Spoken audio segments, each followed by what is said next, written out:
मैं इसको सालों का नहीं मानती, शताब्दियों का मानती हूँ। आप देखिए ना, 5 शताब्दियां हो गई हैं और विश्व का ये एकमात्र एक अभियान है जो 500 साल चला है और चला और अंत में सफलता के परिणाम पे पहुंचा। और इसलिए इसमें जिन लोगों ने भी अपने जीवन को और अपनी जवानी को होम किया है, उन सबका अभिनंदन होना चाहिए।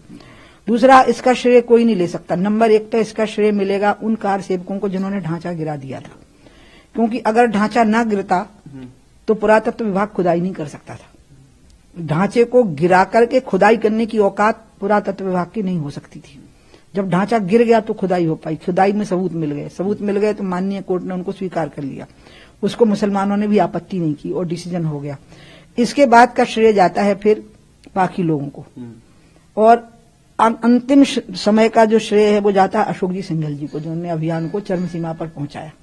और आज की स्थितियां जो बनी कि शांतिपूर्ण तरीके से वहां पर अब मंदिर की प्राण प्रतिष्ठा हो रही है, इसमें मोदी जी ने जिस तरह से विषय का प्रस्तुतिकरण किया पूरे देश में, उसके बाद अमित शाह ने जिस प्रकार से लॉ एंड ऑर्डर पर काबू रखा और सब लोग शांति से रहे, कोई उद्वेग नहीं हुआ, और योगी ने जिस तरह से उत्तर प्रदेश को संभाला, फिर इनको श्रेय जाता है। तो पहला श्रेय तो 500 साल के संघर्ष में बलिदानियों को है। दूसरा, कार सेवकों को है जिनने ढांचा डाया था।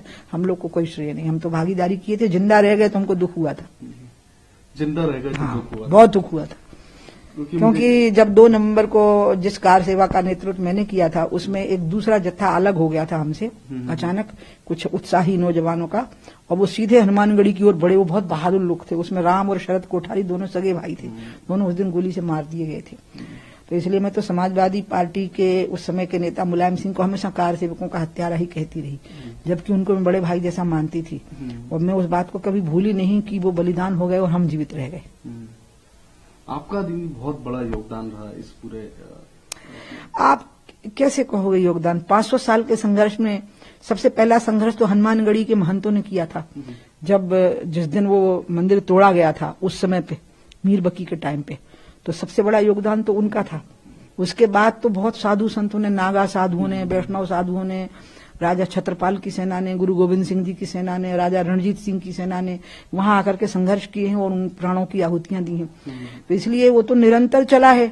मतलब आखिरी बलिदान था राम और शरद कोठारी का, तो बलिदानों की एक पूरी परंपरा चली है। तो उसमें हमारा कोई योगदान रहा, वो यही रहा कि आखिरी समय पर अशोक जी सिंघल जी के नेतृत्व में हम लोग इकट्ठे हो गए थे और उसको हम अंजाम तक पहुंचाने के लिए तय कर चुके थे कि जिंदा रहेंगे या मरेंगे, लेकिन हम अंतिम परिणति तक पहुंचाएंगे।